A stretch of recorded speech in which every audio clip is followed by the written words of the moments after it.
দুটি বাচ্চার একটি ঘর 3 মিটার বাই 3.4 মিটারের ছোট কক্ষে দুটি দুষ্টু মুরগি গিলতে জন্তু। সাধারণ লেআউট পুরনো ধাঁচের। ছোট ভাই নিচে কোমরের বোর্ডে ঘুমায়, বড় ভাই উপরে ঘুমাতে নিরাপদ বোধ করে না, তাই দ্বিতীয় খেলার পরামর্শ শুনে এভাবে পরিবর্তন করা যাক। দেয়ালে কার্টুন ওয়ালপেপার, স্টিল ফ্রেম বিছানা হিসেবে, স্ক্র্যাপ গোপন অস্ত্র সমর্থনে। দ্বিতীয় খালার কাছ থেকে কয়েক ডজন টাকা নিয়ে বিছানা দেয়ালের সাথে লাগানো, পরিবেশ বান্ধব কাঠের মুখ দিয়ে মোড়ানো, পেশাদার কঙ্কাল দিয়ে, বাতাস চলাচল ভালো। বদি খালার বাড়ি থেকে কাপড়ের ঝুড়ি 2 সারিতে, নিরাপত্তা বোর্ড দিয়ে, নিচে উপরে ওঠানামা সহজ, বিছানার মাথায় নরম ব্যাগ আরামে ঘুমানোর জন্য।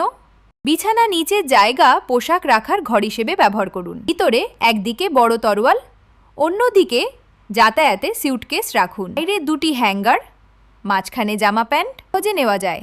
পুরুষদের জন্য আদর্শ। নিচে বড় ড্রয়ারে শাড়ি যোগ করুন। সংরক্ষণের জন্য বিশেষ ব্যবস্থা। বাইরে বাচ্চাদের ঘনিষ্ঠ পোশাক রাখুন, বুঝতে সময় লাগবে না। সাধারণ double I lead ceiling, fan coil লাগান। পাশে বায়ু প্রবাহের জন্য ফাঁক রাখুন। দরজা বাদিকে সরান। পাশে উল্টো ওয়ার্ডরোব, পরে কম ব্যবহৃত কম্বল, নিচে 2 ভাইয়ের কাপড় ঝোলানোর জায়গা। আলমারি বন্ধ করলে ধূসর ঢাকা পড়ে।